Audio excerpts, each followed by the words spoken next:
Hello everyone, कैसे हैं आप? आई होप आप अच्छे से होंगे। मेरे बच्चे, as you know we are doing chapter number 3 from your NCERT, pair of linear equation in two variable. इस चैप्टर में देर आर 3 मेथड्स, जिन मेथड्स की हेल्प से आप पेयर ऑफ लीनियर इक्वेशन को सॉल्व करते हो। Graph method, elimination method and substitution method. तीनों मेथड्स मैंने आपको डिटेल में पढ़ा दिए हैं। प्लीज़ आप उन मेथड्स को ज़रूर सीख लीजिएगा, क्योंकि इस चैप्टर में मेनली वही 3 मेथड्स आपको बार बार अप्लाई करने हैं, राइट।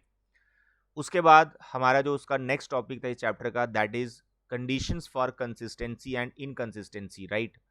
उस पे भी मैंने आपको 13 क्वेश्चंस करवाए हैं and they are very important question, जिसमें आप के फाइंड करते हो, सिस्टम हमें कंसिस्टेंट दिया होता है, इनफाइनाइट मैनी सॉल्यूशंस दिए होते हैं, या फिर नो सॉल्यूशन है, फाइंड के ए एंड बी, इस टाइप के क्वेश्चंस।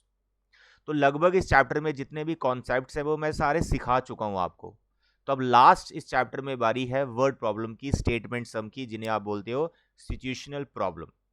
तो अब मैं ये पूरा चैप्टर आपको एक्सरसाइज वाइज करवाने वाला हूँ, राइट। जैसे आप देख रहे हैं स्क्रीन पर, आपकी जो फर्स्ट एक्सरसाइज है, दिस इज 3.1। इसमें आपको 3 क्वेश्चंस दिए गए हैं, सिचुएशनल प्रॉब्लम है। तो आपको word problem in statement sum में क्या करना होता है, आपको लीनियर इक्वेशंस बनानी होती हैं। तो पेयर बनेगा, फिर आप उस पेयर को आगे, अगर उसने सॉल्व करने के लिए बोला है तो सॉल्व करो, या फिर बोल रहा है कि इसको चेक करो एक कंसिस्टेंट है या नहीं, वो सब करना है। बट मेन काम है लीनियर इक्वेशन को बनाना है, फ्रेम करना उसको, कि स्टेटमेंट से हम कैसे उसको बना रहे। तो पूरा चैप्टर मैं आपको अभी एक्सरसाइज वाइज करवाने वाला हूं, बट एक्सरसाइज स्टार्ट करने से पहले मैं आपसे रिक्वेस्ट करता हूं, मेरे बच्चे, जो मैंने इस चैप्टर की प्रीवियस वीडियोस बनाई हैं, आपको जो लेक्चर्स दिए हैं, graph, elimination, substitution and conditions for consistency and inconsistency, वो वाले लेक्चर्स पहले देखना, पहले वो क्वेश्चन सारे कर लेना। मैं ऐसा क्यों बोल रहा हूं, क्योंकि जो आपकी वर्ड प्रॉब्लम है, इन वर्ड प्रॉब्लम में मैं सिर्फ आपको लीनियर इक्वेशंस बनाना सिखाऊंगा। हर एक क्वेश्चन की जितनी भी सिचुएशन प्रॉब्लम है, आपको मैं लीनियर इक्वेशन बना दूंगा, आपका पेयर बन जाएगा। अब उस पेयर को आगे सॉल्व करना होता है। अब उसको सॉल्व करने के लिए अगर बोला है ग्राफ मेथड अप्लाई करो, तो भाई अगर आपको ग्राफ मेथड समझ में आया, आपने सीखा है, तो उसको कर लोगे। तो यहां पर मैं आपको सिर्फ इक्वेशंस बना के दूंगा, आगे किस मेथड से सॉल्व करना है दैट योर चॉइस। ग्राफ से बोला है ग्राफ से करो, एलिमिनेशन से बोला एलिमिनेशन से करो, सब्स्टिट्यूशन मेथड से बोला सब्स्टिट्यूशन से करो। किसी मेथड से नहीं बोला तो भाई आप किसी भी मेथड को अप्लाई कर सकते हो जिसमें आप कंफर्टेबल हो, जो आपको सबसे इजी लगा। ओके डियर, तो आई होप आपको मेरी बात समझ में आ गई है। आपको यहां पर मैं लीनियर इक्वेशन का पेयर बना के बता रहा हूं, आगे आपका काम है। ओके, क्योंकि आगे यार कोई बच्चा कर लेगा अगर आपने वो पहले वाले लेक्चर्स देखे हुए अच्छे से। तो देखें, क्वेश्चन नंबर 1 से शुरुआत करते हैं। Very simple question. ये क्वेश्चन आपका एज पे है, इसमें एज की कोई सिचुएशन दे रखी है। तो एज वाले क्वेश्चन में मैक्सिमम हमें क्या करना है, जो प्रेजेंट एज होती है ना, वो लेट कर लेनी है। फिर प्रेजेंट एज से आगे या पीछे की कुछ एज पे कंडीशन दी होती है, कोई सिचुएशन दी होती है, उस सिचुएशन को हमने मैथमेटिकली लिखना है, तो इक्वेशन बन जाएगी। तो ध्यान से देखें first question. Aftab tales his daughter 7 years एगो, एगो मतलब पहले, तो 7 साल पहले कुछ हुआ। आफ्ताब अपनी बेटी को बता रहा है, क्या बता रहा है, I was 7 times as old as you were then, कि मैं आपसे 7 टाइम बड़ा था 7 साल पहले। फिर एक कंडीशन हो रहा है, ऑल्सो 3 years फ्रॉम नाउ, कि आज से 3 साल बाद क्या होगा, I shall be 3 times as old as you will be, कि मैं आपसे 3 गुना बड़ा हो जाऊंगा। तो ये जो इंग्लिश में लिखा है ना, सिचुएशन दे रखी है आपको, स्टेटमेंट, इसको मैथमेटिकली फॉर्म देना है, नथिंग एल्स। उसके बाद जो दिखेगा उसको सिंप्लीफाई करो, तो आपको लीनियर इक्वेशन बनती हुई नजर आएगी। फिर इसने आगे लिखा है रिप्रेजेंट द सिचुएशन अलजेब्रिकली, मतलब इक्वेशंस बनानी है, बना देंगे। फिर बोल रहा है ग्राफिकली, यानी उन इक्वेशंस का फिर ग्राफ भी बनाओ, कि कैसा उसमें ग्राफिकली रिप्रेजेंटेशन कैसी आ रही है, क्या लाइंस पैरेलल आ रही हैं, क्या दोनों इंटरसेक्ट कर रही हैं एट वन पॉइंट पे, या फिर कॉन्साइड्स कर रही हैं। तो ग्राफिकली 3 ही पॉसिबिलिटीज होती है हमारे पास। ठीक है, तो वो काम आपका है आगे ग्राफिकली उसको बताना। मैं यहां पर आपको इसको एल्जेब्रिकली लिख के बता देता हूं कि पेयर कैसे बना। तो मेरे प्यारे और दुलारे बच्चे, एज वाले क्वेश्चन में 99% क्वेश्चन में आपको क्या करना होता है, प्रेजेंट एज लेट करनी होती है। तो सबसे पहले आप लिख सकते हैं लेट प्रेजेंट एज, किसकी लेट करोगे? आफ्ताब की करो, जो उसके डॉटर की, दैट इज चॉइस, बट यहाँ पर हम आफ्ताब की लेट कर रहे हैं।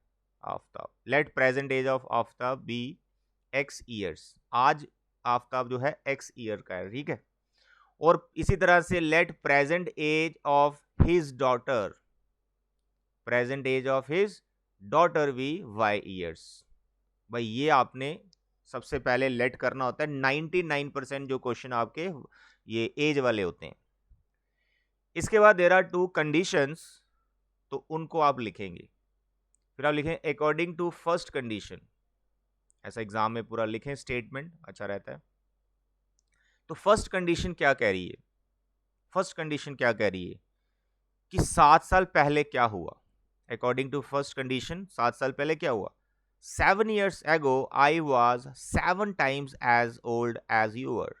तो मेरे प्यारे बच्चे, अकॉर्डिंग टू क्वेश्चन आपको लिखना है बिफोर 7 years, जहां फिर लिख दो 7 years ago, जो भी मन करे वो लिख सकते हो आप। तो मैं लिखा यहाँ बिफोर 7 years की 7 साल पहले क्या हो रहा था।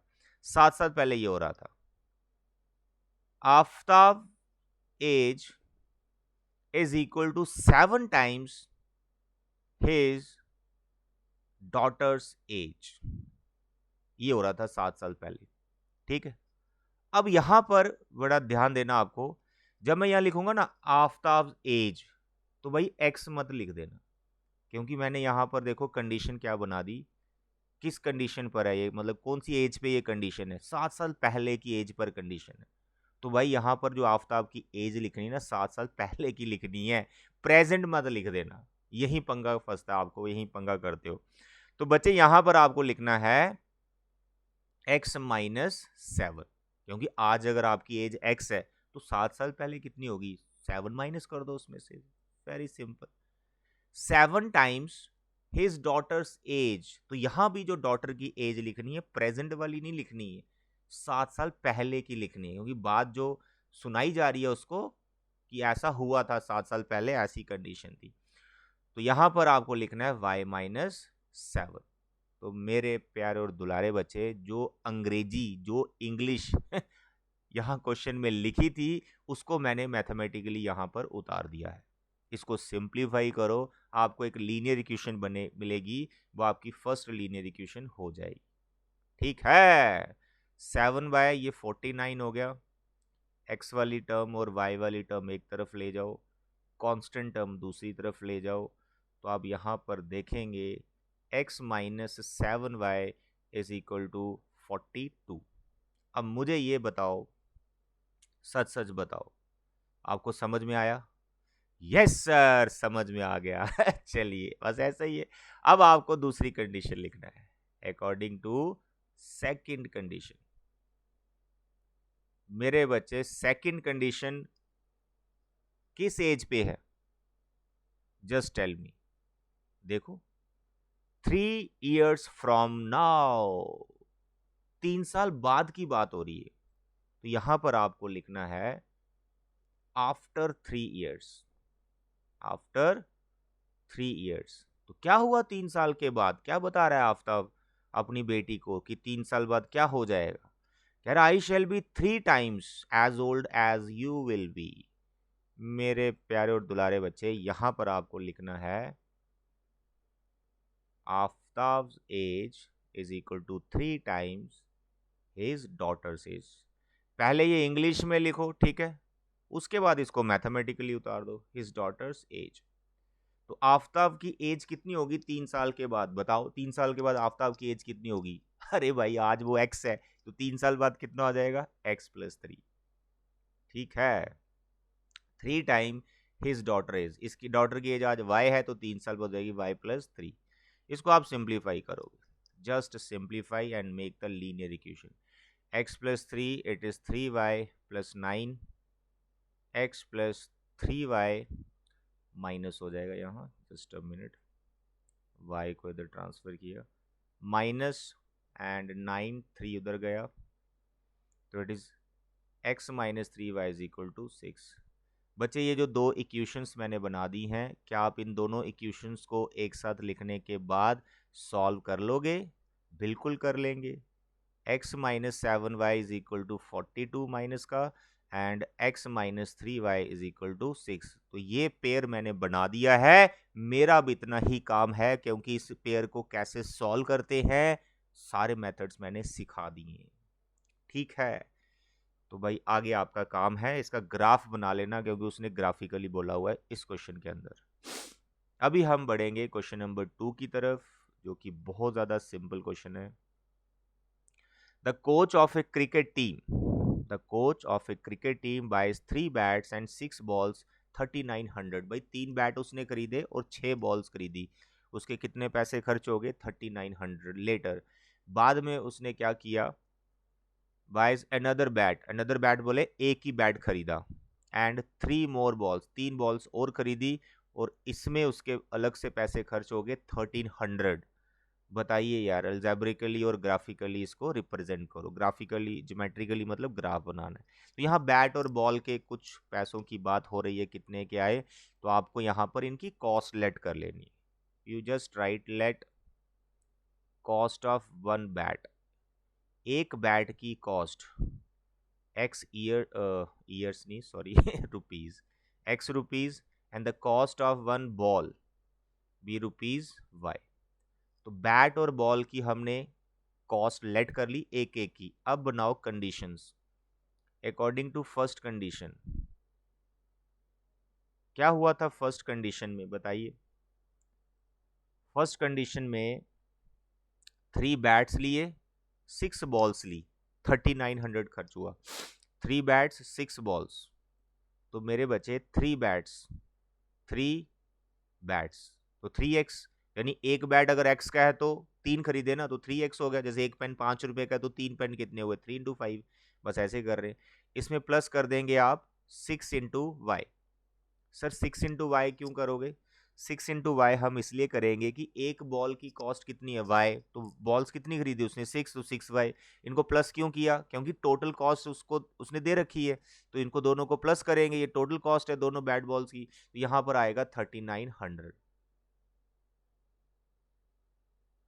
According to second condition. दूसरी बार क्या, उसने एक ही बैट लिया, तो एक बैट एक्स का है एक ही लिया, तो एक्स रुपीस का बैट आ गया। तो दूसरी बार उसने बॉल्स कितनी ली, देखो बॉल्स ली उसने 3 बॉल्स उसने ली, 3 बॉल्स ली, तो यहां पे क्या लिखोगे 3y, कितने पैसे खर्चे हुए 1300। It is number 2, that's all. आगे इसको सॉल्व करना है, ज्योमेट्रिकली इसको रिप्रेजेंट करना है ग्राफ के ऊपर कि इनका शेप कैसा आएगा। मैं यहाँ पर आपको थोड़ा आइडिया भी देता जाता हूँ, क्योंकि मैंने कंडीशंस तो आपको सिखा दिए ना, यूनिक सोल्यूशन, नो सोल्यूशन की, लाइंस का भी इंटरसेक्ट कर दी, सब सिखा दिए। तो फर्स्ट क्वेश्चन की अगर मैं बात करूँ, ये फर्स्ट क्वेश्चन में जो आपने इक्वेशंस बनाई, आपको दिख रहा है a1/a2 यहाँ पर क्या आ रहा है 1/1, और b1/b2 कितना आ रहा है 7/3। ठीक है, तो क्या ये इक्वल है, नॉट इक्वल, तो ये यूनिक सोल्यूशन है। यानी जब आप ज्योमेट्रिकली इनका ग्राफ वगैरह बनाओगे, लाइंस इंटरसेक्ट होनी चाहिए एक पॉइंट पर। और जो दूसरी सिचुएशन में हमारे पास ये इक्वेशंस आई हैं, अगर आप इनको ज्योमेट्रिकली या इनका ग्राफ बनाओगे तो आपको क्या दिखेगा, इसका रेशो पहले चेक कर लो, 3/1 आ गया a1/a2, दूसरा आ गया 6/3, 6/3, इसको कैंसिल कैंसिल किया 3 आ गया, फिर आ गया 3900/1300, ये भी कैंसिल हो गया 13 3 तो आप देख रहे हैं रेशो सबकी 3/1 आ रही है। या आपने मतलब पहले से ही चेक कर लिया, कंडीशंस आपको मैंने बता रखी, ये रफ वर्क में आपने चेक कर लिए। तो जब आपको ग्राफ बनाना है इसका, तो आपने समझ आना है ग्राफ बनाने से पहले ही ये दोनों लाइंस ओवरलैप कर रही होंगी, एक है दूसरी भी उसके ऊपर ही आ रही होगी, ज्योमेट्रिकली इसकी रिप्रेजेंटेशन होगी। इनफाइनाइट मैनी सॉल्यूशन का केस बन गया। Now the question number 3, very interesting again, यहाँ भी कॉस्ट वाला है। 2 kg एप्पल, 1 kg ग्रेप्स। कैसे लगते हैं आपको एप्पल्स और ग्रेप्स, कमेंट बॉक्स में जरूर बताइएगा ठीक है, तो यहाँ पर 2 kg एप्पल और 1 kg ग्रेप्स 160 रुपीज़ के, आफ्टर अ मंथ, एक महीने बाद क्या हुआ, रेट बढ़ गया क्या cost of 4 kg and 2 kg grapes 300। Situation को रिप्रेजेंट करो और ज्योमेट्रिकली इनको बताओ। मेरे बच्चे पहले तो कॉस्ट लेट कर लो, एप्पल और किसकी बात हो रही, ग्रेप्स की। तो सबसे पहले आप लिखो क्वेश्चन नंबर 3 में late cost of 1 kg, 1 kg लिखना है, पर यूनिट का कॉस्ट आपको लेट करना है। Cost of 1 kg apples is equal to rupees x, and the cost of 1 kg grapes, ठीक है, rupees y. Now according to first condition, according to first condition, तो क्या कह रही है first condition, 2 kg apple 1 kg grapes. देखो 2 kg Apple तो 2x, क्योंकि एक kg x रुपीज के, तो 2 kg खरीदे ना, 2x। एप्पल तो 1 kg लिए, तो उसको आप लिखेंगे y। कॉस्ट टोटल कितनी पड़ी 160, 160 रुपए के। अकॉर्डिंग टू सेकंड कंडीशन, बताइए सेकंड कंडीशन, सेकंड कंडीशन में हो रहा है 4 kg Apple 2 kg grapes, 4 kg Apple और 2 kg ग्रेप्स, ये पड़े आपके 300 के। That's all. ये मैंने पेयर बना दिया, ग्राफ इसका बना सकते हैं, लेकिन ग्राफ बनाने से पहले या फिर इसको किसी भी मेथड से सॉल्व करने से पहले यू मस्ट नो कि सोल्यूशन कैसा आने वाला है, लाइंस कैसे आने वाली। तो हमने रफ में देखा रेशो बनाकर, A1/A2 2/4 हो गया, B1/B2 1/2 हो गया, और ये 160/300 हो गया। ये कैंसिल वैंसिल किया, 1/2 1/2, तो 160 को मैं 300 से कर रहा हूँ, 0 0 एक कट गया, 16/30, सर ये आ गया आपका 8/15। ठीक है, तो भाई ये इक्वल नहीं आ रहा, तो यहाँ पर क्या आया, A1/A2 is equal to B1/B2 but not equal to C1/C2। तो कौन सी कंडीशन, कौन सा केस बन गया, अरे ये तो पैरेलल लाइंस है, तो जब आप इनका ग्राफ बनाओगे तो ये लाइंस पैरेलल आनी चाहिए। ओके डियर, तो मेरे प्यारे और दुलारे बच्चे, ये थी आपकी एक्सरसाइज 3.1। ग्राफ बनाना आपका काम है, हर वर्ड प्रॉब्लम आपको ऐसे डिटेल में समझाई जाएगी। जो पेयर बनेगा उसको सॉल्व आप ऐसे चुटकी बजा के कर सकते हैं, क्योंकि आपको मैंने तीनों मेथड्स डिटेल में पढ़ा रखे हैं। ओके डियर, तो बच्चे आज के लेक्चर में इतना ही। Thank you very much, bye bye and take care.